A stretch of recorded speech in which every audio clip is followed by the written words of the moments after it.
अस्सलाम वालेकुम। आज का हमारा टॉपिक है carbohydrates. Carbohydrates are the polyhydroxy compounds of aldehydes और कीटोन्स। जैसे कि इसकी डेफिनेशन में बताया गया कि ये ऐसे कंपाउंड है जिनके अंदर पॉलीहाइड्रोऑक्सी ग्रुप मौजूद हो। हाइड्रोक्सी तो आपको पता है OH ग्रुप को बोलते हैं। पॉली का मतलब है दो या दो से ज्यादा, यानी कि ये कंपाउंड के अंदर दो या दो से ज्यादा OH ग्रुप मौजूद होंगे।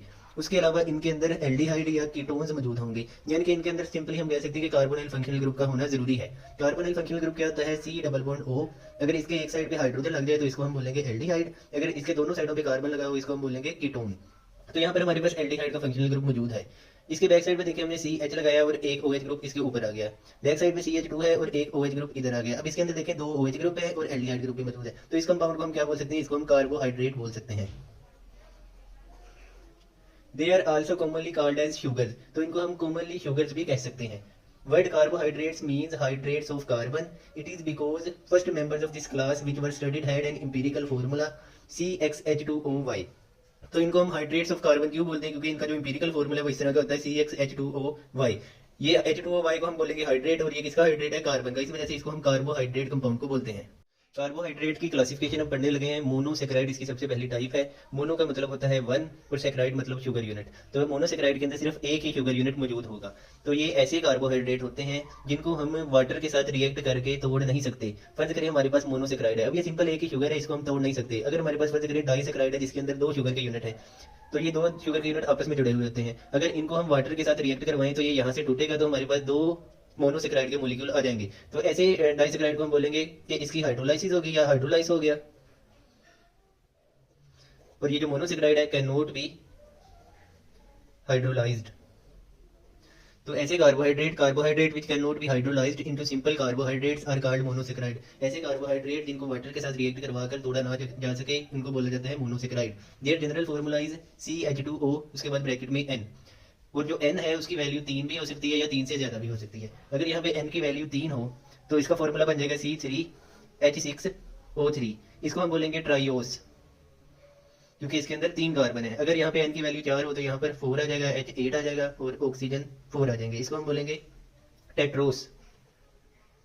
अगर इसी तरह N की वैल्यू 5 हो तो यहाँ पे कार्बन 5 हो जाएंगे, हाइड्रोजन 10 हो जाएंगे, ऑक्सीजन 5 हो जाएंगे। इसको हम बोलेंगे पेंटोस। अगर कार्बन की तादाद यहाँ N की वैल्यू 6 हो तो यहाँ पर C6H12O6, तो इसको हम बोलेंगे हेक्सोस। तो मोनोसेक्राइड इन तरह के हो सकते हैं, ट्राइओस, टेट्रोस, पेंटोस, हेक्सोस, हेप्टोस, ऑक्टोस। तो ये क्या रिप्रेजेंट कर रहा है? कार्बन के नंबर को रिप्रेजेंट कर रहा होता है।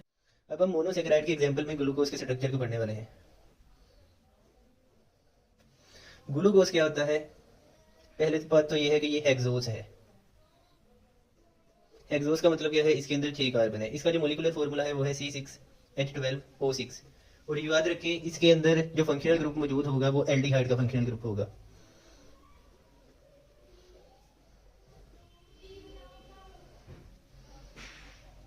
अब ग्लूकोज का ना हमने स्ट्रक्चर बनाना है। आपने क्या करना है? इसके स्ट्रक्चर में 6 कार्बन इस तरह से लगा देने हैं, 1 2 3 4 5 और 6। तो 6 कार्बन आ गए। उसके बाद मैंने आपको बताया कि इसके अंदर एल्डिहाइड फंक्शनल ग्रुप होना है। अब एल्डिहाइड का जो फंक्शनल ग्रुप है वो चेन के हमेशा लास्ट पर होता है। तो अब आपने क्या करना है? यहाँ पर इस तरह से कार्बोनाइल फंक्शनल ग्रुप लगा दिया और एक साइड पे इसके हाइड्रोजन लगा दिया। उसके बाद आपने क्या करना है? ये कार्बन की नंबरिंग भी दे दी 1 2 3 4 5 6। आपने क्या करना है? दूसरे कार्बन वाला जो OH ग्रुप है उसको राइट पे रखना है। उसके बाद चौथे वाले को भी राइट पे रखना है, पांचवें वाले को भी राइट पे रखना है और छठे वाले को भी आपने राइट पे रखना है। और तीसरे वाले का जो OH ग्रुप है उसको आपने लेफ्ट पर रखना है। अब दूसरे वाले कार्बन की देखिए वैलेंसी अभी पूरी नहीं हुई। यहाँ पर एक कार्बन ने सिर्फ 3 बॉन्ड बनाए तो इसके लेफ्ट पर एक हाइड्रोजन आ जाएगा। तीसरे वाले की भी वैलेंसी पूरी नहीं हुई, इसके राइट पर एक हाइड्रोजन आएगा। चौथे वाले के लेफ्ट पे हाइड्रोजन आएगा, पांचवें वाले के भी लेफ्ट पर हाइड्रोजन आ जाएगा। तो ये स्ट्रक्चर है ग्लूकोज का। ऐसे स्ट्रक्चर को हम बोलेंगे एल्डोहेक्सोस। एल्डो इस वजह से क्योंकि इसके अंदर एल्डिहाइड फंक्शनल ग्रुप आ रहा है और हेक्सोस क्योंकि 6 कार्बन है टोटल। तो इसको हम open chain structure of glucose भी बोलते हैं। अब आपने क्या करना है? ग्लूकोज का क्लोज्ड चेन स्ट्रक्चर बनाना है। अब इस स्ट्रक्चर को बनाने के लिए ना इस स्ट्रक्चर को आपने इस तरह से लटा देना है। और ये जो पहले वाला कार्बन है इसको आपने राइट साइड पे लिखा पहले वाले कार्बन के साथ। अब देखें जैसे ही ये नीचे लेटेगा तो ये वाला जो ऑक्सीजन है, ये डबल बॉन्ड ऑक्सीजन इस साइड पर आ जाएगा और हाइड्रोजन इसके दूसरे साइड पर आ जाएगा। उसके बाद आपने दूसरे वाला कार्बन लेना है और यहाँ पे आपने कार्बन लगा दिया। अब जो ऐसे गिर रहा है तो इसका जो OH ग्रुप है ये नीचे वाली साइड में आ जाएगा और जो हाइड्रोजन है वो ऊपर वाली साइड पे आ जाएगा। उसके बाद आपने इस तरह से तीसरे वाला कार्बन लगाना है। क्योंकि ये स्ट्रक्चर ऐसे गिर रहा है तो तीसरे वाले जो कार्बन है उसका हाइड्रोजन नीचे वाली साइड पे आ जाएगा और जो OH है वो ऊपर वाली साइड पे आ जाएगा। उसके बाद आपने यहाँ पर चौथे वाला कार्बन लगाना है। चौथे वाला जो कार्बन है उसका जो OH ग्रुप है वो नीचे वाली साइड पे आ जाएगा और जो हाइड्रोजन है वो ऊपर वाली साइड पे आ जाएगा। उसके बाद आपने यहाँ पर पांचवें वाला कार्बन लगाना है। पांचवें वाले कार्बन का जो OH ग्रुप है आपने उसको इस साइड पे लिख देना है और हाइड्रोजन को आपने नीचे वाली साइड पे लिख देना है। उसके बाद यहाँ पर आपने ऊपर वाली साइड पे छठा कार्बन लगाना है। इसके साथ H2 है और OH है। इसके बाद आपने क्या करना है, आपने ना इस ग्लूकोज की रिंग्ड स्ट्रक्चर बनाना है। आपने ना ये वाला जो हाइड्रोजन एटम है इसको रिमूव करके इस ऑक्सीजन के साथ जाकर लगा देना है। जैसे ये इस ऑक्सीजन के साथ जाकर लगेगा ये कार्बन का ये वाला जो डबल बॉन्ड है ये डबल बॉन्ड यहाँ से खत्म हो जाएगा और आपने इस कार्बन और इस ऑक्सीजन के दरमियान में सिंगल बॉन्ड बना देना है। तो यहाँ से आपका ग्लूकोज का पहला साइक्लिक स्ट्रक्चर बनता है। इस साइक्लिक स्ट्रक्चर में हाइड्रोजन के साथ कार्बन के साथ जो ऑक्सीजन लगा हुआ है उस ऑक्सीजन के साथ नीचे वाली साइड पे आके ये वाला हाइड्रोजन लग गया, दूसरे वाले हाइड्रोजन को ऊपर वाली साइड पे उठा दे। उसके बाद ये वाला कार्बन है आपने इस वाले कार्बन को इधर लगा दिया, इसके नीचे वाली साइड पे OH है, ऊपर वाली साइड पे हाइड्रोजन। उसके बाद ये वाला कार्बन नीचे वाली साइड पे हाइड्रोजन, ऊपर वाली साइड पे OH। फिर ये वाला कार्बन नीचे वाली साइड पे OH, ऊपर वाली साइड पे हाइड्रोजन। फिर ये वाला कार्बन नीचे वाली साइड पे हाइड्रोजन, ऊपर वाली साइड पे CH2OH और फिर सिंगल बॉन्ड ऑक्सीजन और ऑक्सीजन के साथ वाला हाइड्रोजन यहाँ पर आकर लग गया। आपने इस ऑक्सीजन और कार्बन का सिंगल बॉन्ड बना देना है। तो ये जो ग्लूकोज का स्ट्रक्चर बना है इसको बोला जाता है अल्फा डी ग्लूकोज। उसके बाद हमने स्ट्रक्चर बनाना है बीटा डी ग्लूकोज का। अब बीटा डी ग्लूकोज का स्ट्रक्चर और अल्फा डी ग्लूकोज का स्ट्रक्चर ऑलमोस्ट सिमिलर है। इसमें सिर्फ एक फर्क है, अगर ये वाले OH की ओरिएंटेशन नीचे वाली साइड पे हो तो अल्फा डी ग्लूकोज है, अगर इसी OH को ऊपर वाली साइड पे लिख दिया, हाइड्रोजन को नीचे वाली साइड पे लिख दिया तो बीटा डी ग्लूकोज है। सेम स्ट्रक्चर उसी तरह से बनाना है, कार्बन नीचे वाली साइड पे हाइड्रोजन, ऊपर वाली साइड पे OH। फिर ये वाला कार्बन नीचे वाली साइड पे OH, ऊपर वाली साइड पे हाइड्रोजन। ये कार्बन नीचे वाली साइड पे हाइड्रोजन, ऊपर वाली साइड पे OH। ये वाला कार्बन नीचे OH, ऊपर हाइड्रोजन। ये कार्बन नीचे हाइड्रोजन, ऊपर CH2OH। यहाँ पे सिंगल बॉन्ड ऑक्सीजन और इस ऑक्सीजन का बॉन्ड बन गया ये वाले कार्बन के साथ। तो इस स्ट्रक्चर को बोला जाता है बीटा डी ग्लूकोज। नेक्स्ट है स्ट्रक्चर ऑफ फ्रक्टोज।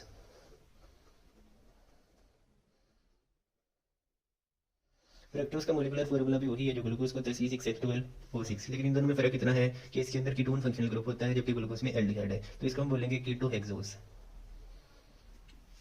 अब आपने इसका जब स्ट्रक्चर ओपन चेन स्ट्रक्चर बनाएंगे उसी तरह से 6 कार्बन लिख लें, 1 2 3 4 5 और 6। नंबरिंग दे दें 1 2 3 4 5 और 6। अब याद रखें हर कार्बन के राइट साइड पे ऑक्सीजन आना चाहिए, सिवाय तीसरे के। तीसरे वाले के लेफ्ट साइड पे ऑक्सीजन आता है, राइट साइड पे सिर्फ हाइड्रोजन आता है। तो पहले वाला जो कार्बन है इसके साथ आपने सिंपली H2OH लगा देना है।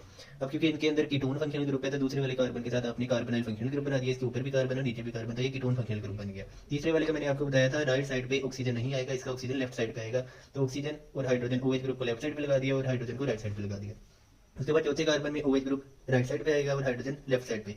पांचवें कार्बन में OH राइट साइड पे आएगा, हाइड्रोजन लेफ्ट साइड पे। छठे कार्बन में भी OH जो है वो राइट साइड पे आएगा, तो इस तरह से हमने CH2OH लिख दिया। तो ये है फ्रक्टोज का ओपन चेन स्ट्रक्चर।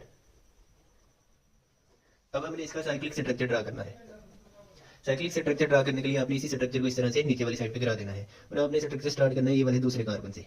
इस दूसरे कार्बन के एक साइड पे ना CH2OH ग्रुप लगाए, उस CH2O ग्रुप को नीचे वाली साइड पे लगा दें, CH2OH। अब साथ में इस कार्बन के क्या लगा है, डबल बॉन्ड ऑक्सीजन। आपने ना इसको यहाँ पे बॉन्ड बना के सिंगल बॉन्ड ऑक्सीजन कर देना है। उसके बाद आपने क्या करना है, ये वाला तीसरा कार्बन इधर लगाएंगे। तीसरे कार्बन जब इस स्ट्रक्चर को ऐसे नीचे कराया तो ये वाला हाइड्रोजन जो है इसकी ओरिएंटेशन नीचे वाली साइड पे आ जाएगी और OH की ओरिएंटेशन ऊपर वाली साइड पे आ जाएगी। उसके बाद चौथा कार्बन लगाया, ऐसे स्ट्रक्चर को कराया तो OH जो है उसकी ओरिएंटेशन नीचे वाली साइड पे, हाइड्रोजन की ओरिएंटेशन ऊपर वाली साइड पे। उसके बाद आपने यहाँ पे पांचवा कार्बन लगाना है। पांचवें कार्बन के साथ अब देखिए 3 चीजें जुड़ी हुई हैं, एक OH जुड़ा है, एक हाइड्रोजन जुड़ा है, एक CH2OH जुड़ा है। आपने क्या करना है, इसका जब इसको नीचे गिराया तो इसका जो OH है जाहिर सी बात है उसकी ओरिएंटेशन नीचे वाली साइड पे आती है, पहले इस OH को लगा दिया।